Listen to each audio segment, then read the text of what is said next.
दोस्तों दनोइस पर आपका बहुत बहुत स्वागत है। आज की बड़ी खबरों में जानने वाले हैं, रक्षा मंत्रालय ने लिया है बड़ा फैसला, जानेंगे विस्तार से। और राज्य सरकार ने शराब के बाद अब इन कारोबारों को भी दे दी है राहत। और इसी के साथ यूपी में अब इन राज्यों से आ रही है ट्रेनें, जानेंगे पूरी जानकारी इस वीडियो में। बिहार में नीतीश कुमार ने मजदूरों के लिए बनाया है नया एप्लीकेशन, सारी समस्याएं करेंगे इस एप्लीकेशन से दूर। बिना बस और ट्रेनों के मजदूरों का फिर हुआ पलायन शुरू, सरकार नहीं रोक पा रही है पलायन। 50,000 से ज़्यादा मजदूर फंसे हैं इस जिले में, सरकार से कर रहे हैं मांग, लेकिन नहीं हो रही है कोई भी सुनवाई। इसी के साथ कोरोना वायरस पर बड़ी खुशखबरी, इटली का दावा कि हमने बना ली है वैक्सीन। और साथ में ही जानेंगे अगले 24 घंटे में कैसा होगा मौसम का मिजाज। खबरों में और भी है बहुत कुछ, इसलिए वीडियो को अंत तक ज़रूर देखें। अगर अभी तक भी चैनल को सब्सक्राइब नहीं किया है तो चैनल को सब्सक्राइब भी ज़रूर कर लें। दोस्तों, केंद्र सरकार के आदेश के बाद ज़्यादातर राज्यों ने शराब पर जो पाबंदी लगाई थी उसको हटा ली है, लेकिन उसके साथ साथ कुछ और भी कारोबार हैं जिन पर अभी भी पाबंदी लगी हुई है।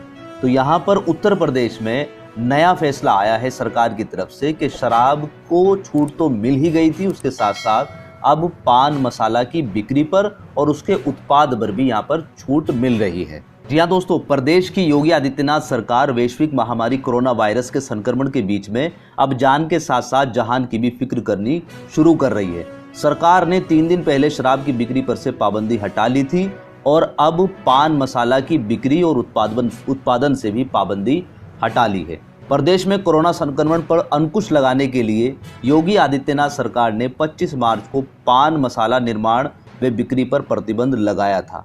अब सरकार ने इस प्रतिबंध को हटा लिया है। लॉकडाउन के कारण दूसरे राज्यों में फंसे यूपी के श्रमिकों को वापस लाने का काम तेजी से हो रहा है। यूपी सरकार संबंधित राज्यों से बात कर रही है। सरकार की कोशिश है कि जल्द से जल्द ज़्यादा से ज़्यादा लोगों को ट्रेनों के माध्यम से वापस अपने राज्य में लाया जाए। यूपी के अपर मुख्य सचिव गृह अवनीश कुमार अवस्थी ने श्रमिक स्पेशल ट्रेनों की जानकारी दी।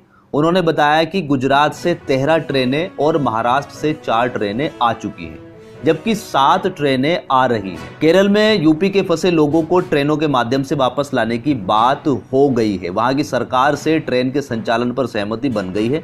अवनीश अवस्थी ने बताया कि पंजाब से प्रदेश के प्रवासी श्रमिकों को लाने के लिए 9 ट्रेनें आने की सहमति बन गई है, जिसमें से 4 ट्रेनें जालंधर व लुधियाना से चल चुकी हैं। कर्नाटक से पहली ट्रेन बेंगलोर से संचालित हो चुकी है। तेलंगाना से 2 ट्रेनें प्रवासी श्रमिकों को लेकर चल चुकी हैं। उड़ीसा, बिहार, छत्तीसगढ़, झारखंड से ट्रेनों के संचालन के लिए लगातार बात चल रही है।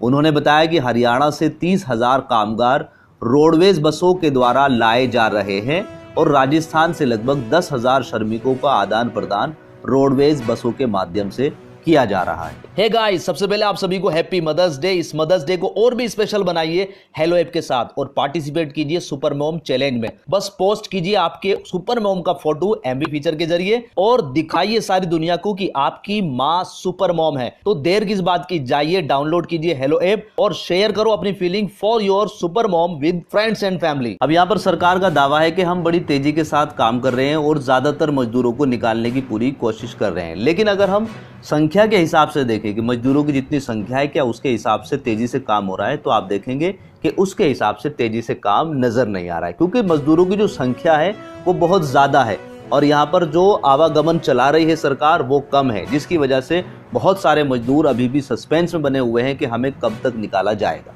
इसी के साथ बिहार सरकार ने प्रवासी मजदूर जो उनके राज्य में आए हैं बाहर से, उन लोगों को रोजगार देने के लिए एक नया एप्लीकेशन तैयार कर लिया है, जिसमें मजदूरों का डाटा इकट्ठा किया जा रहा है।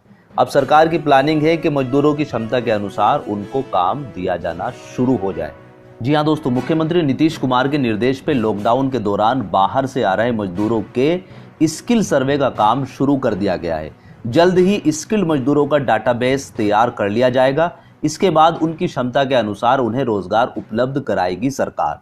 सूचना एवं जनसंपर्क विभाग के सचिव अनुपम कुमार ने प्रेस कॉन्फ्रेंस करके बताया कि उन्होंने नया एप्लीकेशन तैयार कर लिया है। उन्होंने यह भी कहा कि मुख्यमंत्री के निर्देश के बाद मुख्य सचिव दीपक कुमार ने क्राइसिस मैनेजमेंट ग्रुप की बैठक की और सभी जिलाधिकारियों को निर्देश दिया कि मनरेगा से ज़्यादा मजदूरों को जोड़ा जाए। कोरोना संक्रमण से उत्पन्न हो रही समस्याओं के समाधान के लिए विधायकों का भी सुझाव लिया जाना चाहिए। कागजों के हिसाब से तो ये एक सरकार की बेहतर प्लानिंग नजर आ रही है, लेकिन आने वाला वक्त ही बताएगा कि ये कितनी कारगर साबित होती है। सरकार के द्वारा ट्रेनें और बसों के शुरू होने के बावजूद भी मजदूरों का पलायन नहीं रुक रहा है। मजदूरों का कहना है कि अगर वो घर नहीं गए तो यहाँ पर हम जिंदा नहीं रह पाएंगे। जी हाँ दोस्तों, सरकारों द्वारा स्पेशल ट्रेनों और बसों के शुरू होने के बावजूद प्रवासी मजदूरों का पलायन रुकने का नाम नहीं ले रहा है। 43 दिनों के इस लॉकडाउन में जिनके रोजगार छीन चुके हैं, सारी जमा पूंजी खत्म हो गई है और शहर में कमाई के कोई भी उनके पास अवसर नहीं है, उनमें से ज्यादातर का कहना है कि अगर वे अपने घर नहीं जाएंगे तो वे यहाँ जीवित नहीं रह पाएंगे, जिसके चलते मुंबई और आसपास के सैकड़ों प्रवासी मजदूर अपने पैतृक गांव की ओर सैकड़ों किलोमीटर की यात्रा पर पैदल ही निकल पड़े। कुछ लोग पैदल चल रहे हैं तो कुछ लोग साइकिल से ही मुंबई से निकल पड़े हैं। दोस्तों, एक न्यूज चैनल के माध्यम से एक रिपोर्ट निकल कर आ रही है कि लुधियाना, जालंधर और करनाल से यूपी के श्रमिकों को पैदल ही भगा दिया गया। जब इस बात का हरियाणा सरकार को पता चला तो उन्होंने उनको बस भेजकर मंगाया। जी हाँ दोस्तों, देश भर में कोरोना वायरस के चलते लगाए गए लॉकडाउन का सबसे बुरा प्रभाव प्रवासी मजदूरों पर पड़ रहा है। पंजाब के लुधियाना, जालंधर और हरियाणा के करनाल से जब कारखाना मालिकों ने मजदूरों को निकाल दिया तो वे सभी लोग उत्तर प्रदेश की तरफ पैदल ही चलना शुरू कर दिया। इस बात का अंदाजा जब हरियाणा सरकार को लगा तो हरियाणा के यमुनानगर में से उन्हें आगे नहीं जाने दिया। खट्टर सरकार ने इसकी सूचना मिलते ही मजदूरों के लिए यूपी जाने के लिए बसों की व्यवस्था कराई। दोस्तों, कोरोना वायरस का प्रभाव हर जगह, हर क्षेत्र पर पड़ रहा है। अब इसका प्रभाव हमें रक्षा मंत्रालय पर भी देखने को मिल रहा है। जी हाँ दोस्तों, यहाँ पर रक्षा मंत्रालय ने MES के 9300 सिविल पदों को खत्म कर दिया है और बताया गया है कि शेतकर कमेटी के सुझाव के तहत ही ये फैसला लिया गया है। जी हाँ दोस्तों, कोरोना वायरस महामारी के चलते देश की अर्थव्यवस्था पर खासा असर पड़ रहा है। इसका असर रक्षा बजट पर भी देखने को मिल रहा है। इसलिए रक्षा बजट को प्रभावी तरीके से उपयोग के लिए गैर जरूरी पदों को खत्म किया जा रहा है। ये रक्षा मंत्रालय की तरफ से आदेश आया है। रक्षा मंत्रालय ने बयान जारी करते हुए कहा है कि रक्षा मंत्री राजनाथ सिंह ने MES के 9304 पदों को खत्म करने की मंजूरी दे दी है। अब इसका प्रभाव सीधा सीधा हमारे युवाओं पर पड़ेगा कि जो इस वैकेंसी के लिए तैयार होने की कोशिश कर रहे थे, तो उनको थोड़ा सा अब रुकना पड़ेगा कि ये 9304 पद जो हैं अब वो आपको देखने को नहीं मिलेंगे, वो इस वैकेंसी से हटा दिए गए हैं। इसी के बीच दोस्तों, एक अच्छी खबर निकल कर ये आ रही है कि इटली ने दावा किया है कि उन्होंने कोरोना वायरस की वैक्सीन बना ली है। जी हाँ दोस्तों, पूरी दुनिया में आज कोरोना वायरस के ट्रीटमेंट को लेकर नए नए तरीके अपनाए जा रहे हैं। जहां इंडिया में कुछ समय पहले हाइड्रोक्लोरोक्वीन जैसी ड्रग की पॉपुलैरिटी बढ़ गई थी, तो वहीं हाल ही में प्लाज्मा थेरेपी को भी बहुत सफल बताया जाने लगा है, जिसमें एक कोरोना वायरस से स्वस्थ होकर लौटे व्यक्ति के ब्लड से प्लाज्मा को लेकर दूसरे व्यक्ति जो कोविड-19 पॉजिटिव पेशेंट है उसमें डाल दिया जाता है। मगर इटली में एक बड़ा ही खुलासा हुआ है। इटली ने बताया कि कोविड-19 का उन्होंने पहला वैक्सीन ढूंढ लिया है, जो कि ह्यूमन सेल में एंटर कराया जाएगा और वो कोरोना वायरस को बेअसर कर देगा। अगर इटली ने ऐसा कर लिया है, इटली ने वैक्सीन बना ली है कोरोना वायरस की, तो ये पूरी दुनिया के लिए एक बहुत ही सुखद खबर होगी।